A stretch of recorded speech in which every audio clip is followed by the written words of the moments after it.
Okay, so I'm joined by Steph Bridgeman, who is the founder of Experienced Media Analysts and also ambassador of the IOD, the Institute of Directors. Welcome, Steph. Thanks, Mick. Thanks ever so much for having me. So do you want to kick off just by telling us a little bit about that business and how long it's been going, etc.? Yeah, coming up for actually it's over 18 years now. It's set up in 2004, just as a one-person business to start with, but actually grew to 45 strong at times. It's been unusual in that it started as one of these kind of virtual businesses, work from home businesses, which was quite unusual in 2004. Only ever really used freelancers and consultants, very lean fixed costs in the business, and everything else is variable because of the nature of the work we do. So you think, well, what does experienced media analysts, what does it mean? What is a media analyst? And media analysts analyze media coverage for their clients, generally big multinational organizations who are getting perhaps hundreds or even thousands of media mentions about their organization every week or every month. And they need teams of analysts to make sense of all this content and assess whether their reputations are strong or reputations are weak. So yeah, that's what media analysts do. We use media coverage. In the old days, it would be newspaper coverage, but now it includes social media posts and other indicators of marketing success. Could be how people search for a brand or organization. It could be linked back, for example, to how many people click onto your website having read a piece of coverage about you in a magazine or news article. And yeah, we have teams of media analysts sitting, reading articles, tagging information onto databases, making charts and reports, and feeding that information back to our clients. And I've seen your website. You've got an impressive list of clients. What type of customers are you dealing with? Yeah, thank you. Yeah, well, I mean, across the board, I've been fortunate because we've started off as a sort of an outsourcing operation to what's called the media intelligence industry. So the media intelligence industry involves media monitoring and these media evaluation services that I was just describing. And because we've worked for many of the big guys in Europe and many of their clients are all of the big guys in the whole world, I've been really fortunate. If I were to rattle off a client list, it would be a client list of probably the most well-known companies in the world, various government departments, pharmaceutical companies, tourism organizations, mobile phone providers, just big brand names that you probably see advertised all over the place on TV. And so these organizations will spend an awful lot of money on their marketing, and they need to demonstrate the impact that this marketing is having. And one of the ways they can do that is to assess how their brand is being described in the media, and also what people are saying about their brand in the media. So yeah, I remember back in the early days, was particular one company that we were effectively a subcontractor for, but they had amongst their client rosters all of the 5 different mobile phone providers in the UK at the time. So that was really interesting because you get a real sense and a specialism into a particular industry. And that's quite unusual, that because we have to read hundreds of thousands of articles for our clients, we're in a unique position, perhaps similarly to say a marketing director within that organization. There's not many people that will read 1,000 articles about, Vodafone, for example, but you become an expert in a very niche area. Great for dinner party conversation because you just have a load of random facts that come out of your head at any one time. And how come they go to you? What differentiates you, do you think, from other options that might exist? Yeah, well, I mean, we're used by this media intelligence industry as outsourcing suppliers, because the nature of the work that we do, in effect, if you think about it, we don't know how much work is going to be tomorrow until tomorrow's printing presses go to print. I know I'm using rather old-fashioned terms, but you know what I mean. We don't know what's going to be in the news tomorrow until tomorrow. And so the industry has traditionally used a workforce of freelancers to manage those peaks and troughs in work.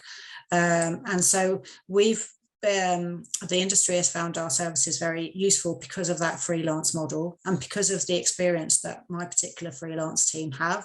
Many of them have been working with me for, say, 10 or 15 years. They come to me with prior experience in other industries, such as marketing or education or engineering or other fields. And I think what differentiates us, especially now that we're working more directly with PR agencies and brands directly to provide these services to them, is like our human touch. Our industry, the big guys in the industry, let's say, are increasingly automating their services and providing their services through the benefits of a global workforce. And there are some benefits to that, but there are actually also some minuses. And I think many clients like our no nonsense sort of Lancashire, I don't speak with a Lancashire accent, but the ability to call a spade, and when you're a consultant to be able to turn around to a client and say, well, actually, no, perhaps the best way that you might want to focus on your media coverage is to do it X way or Y way. So I think it's our human touch, our experience, and just our general all-round expertise, I suppose. Yeah, the whole package. Yeah. Brilliant. We're not corporate as well. I think that's also the difference. There are some organisations prefer to work with a corporate entity that's very corporate, but actually, I think some organisations like to just work with those regular human people. We're all sitting here from our houses, and we have been for the past 2 years due to the pandemic, but I've been working from my house since 2004, and it's that sort of homespun element to it that I think some people like. So what does the future look like? What sort of challenges might lie ahead? So I think it's interesting. I sort of think that for me, from my point of view, is, well, how is the media changing, and how are people's attitudes towards the media changing? And I do think we are seeing some interesting shifts and patterns. And I think that will make for some interesting consultancy work for me going forward. The way in which we consume media is increasingly fragmented. We used to think about the power of, who sits down and actually watches the 6 o'clock news or 10 o'clock news now, and increasingly that's becoming less and less so. We are choosing to consume news perhaps more on our own terms, on demand, but actually we're increasingly absorbing that news perhaps through our own echo chambers of our social media feeds. And there's a whole host of challenges in terms of how we report that back to brands, but also in terms of how we measure audiences. Because if you think about it, some of our mainstream news brands are suffering from actually decreased audiences over time. But then there are a whole load of new media brands that are popping up and are seeing changes there. So I think there's interesting patterns in terms of media consumption, but also I think in terms of the way in which we trust the media or not. And I think that perhaps there will be some interesting challenges there, because one has to say that it's been an interesting time for me observing the media, particularly in the past couple of years.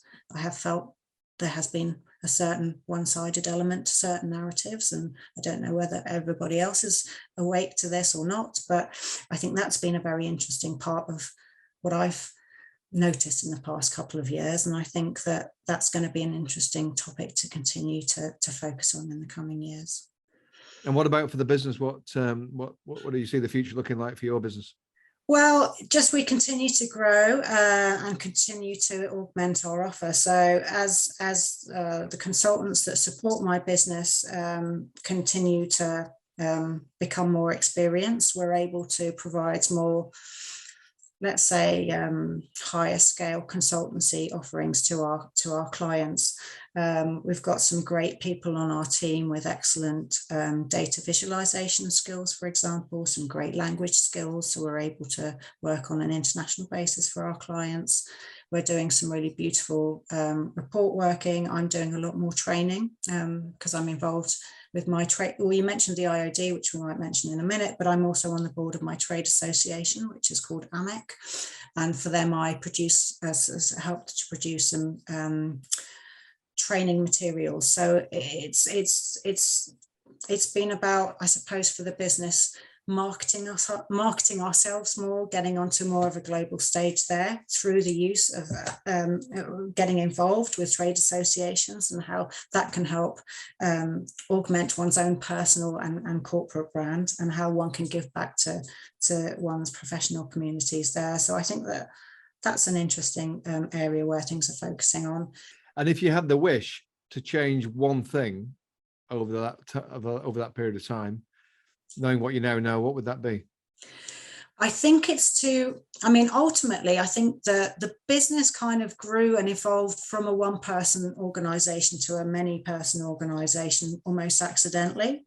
And so I never really started out with that sort of structure and business plan. Everything happened a little bit organically and reactively based on work coming in. So I think if I were to have my time again, I would do it a little bit more based on my plan and my terms of what I wanted to achieve. Whereas ultimately, I suppose in the past 18 years, I've kind of been responding to the things that have happened to me, the clients coming, the clients going, and the opportunity. So maybe taking back a little bit more control of my own destiny through, making things happen for myself. That's probably what I'd do differently. Brilliant. Steph, thanks ever so much. That's been truly enlightening. Thank you. Thanks very much, Mick. Cheers.